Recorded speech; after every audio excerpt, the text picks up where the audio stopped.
Palis down lahat ng kailangan please for first time traveler. Grabe naman si Foreman. Madam na madam. Boss madam. Diyos ko parang may patago ah. Di pwede mag-enjoy muna ako. Mamaya na kita sagutin sir. Charot. Ang una mong gagawin syempre, mag-print ng resume, tapos mag-apply ka ng trabaho para may pang-Vietnam ka. So ito na. Syempre hindi ko na-discuss yung mga papeles, yung mga passport, mga boarding pass, ganyan-ganyan. Diba? Alam mo na yan, bulbulin ka na, carry mo na yan. O syempre ang una mong gagawin sa lahat, pumunta ka sa Cubao, sa mga terminal ng bus. Tabi-tabi lang naman yun doon, Bayumbong, 13 Martires, Cabanatuan, Bulacan, tas Vietnam. O syempre ang una mong gagawin sa lahat, mag-book ka ng flight, diba? Hindi ka pwede mag-angkas papunta dito. Diba? Ayoko sa lahat, mahina ang ulo. Ayun. So yung sa akin, Sebpack yun. Lagi naman akong Sebpack. Binili ko yun bago mag-seat sale. Oo, nung nalaman ko mag-seat sale bukas, sabi ko, shit, baka bumaba yung presyo, bubuk ko na to ngayon. Charot, hindi. Tsampuhan lang. Di na ako naghihintay ng seat sale. Kasi ganun talaga. Kung gusto ko mag-travel, gusto mo na. Tsaka ayoko nung nagbo-book ng, alam mo yun, nang i-schedule yung pag-book. Gusto ko pag nasa mood ako, schedule na natin yan, go na. Kasi pipigilan ko pa yung sarili ko eh. So yun. Anyway, gusto niyo ba yung shades ko, di ba? Ang lakas maka Michael Cinco. Pero tingnan mo yung ilong ko oh. Parang kowalang nakabaliktad. Parang Hello Panda. Parang kalahating bawang.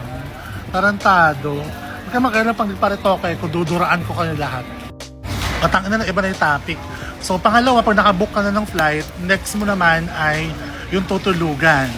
Not unless gusto mong mamalimos dito sa Vietnam, di ba? O matulog sa ilalim ng tulay, mag-book ka, no? So, Airbnb o kaya Booking.com o kaya Agoda. Never ko pa na-try sa Agoda kasi mahina ang ulo ko. Sa Booking.com ako madalas, pero this time nag-try ako ng Airbnb. So, okay naman siya.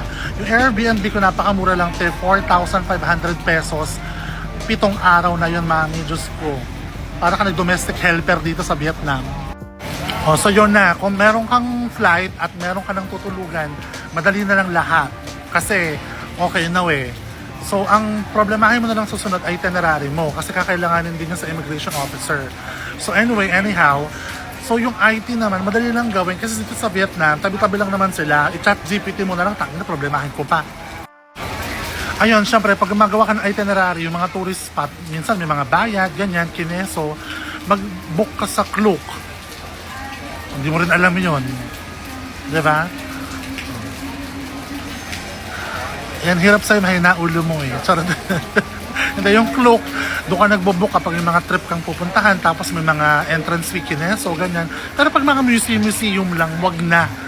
Ganun lang din naman, same lang yung bayad. Not unless yung mga cruise river, ganyang kineso, mga sasakay sa flying carpet, mga ganyan, doon ka mag-book. Ganon. O, so after ng itinerary, ayun, pwede ka na mag-resign dyan, tapos mag-TNT ka na dito. Di ba yun ang balak mo? Sumbong kita. Ayun, wala na. Diyos ko. Alam mo, pwede mo naman i-chat GPT, tapos tinanong mo pa. Pasikat ka din eh. Charot. Hindi, yun nga, yun na yun. Wala na. Pag okay na, tumatag ka na. Ihanda mo na yung sarili mo eh. Tatag mo, kalamayin mo yung loob mo.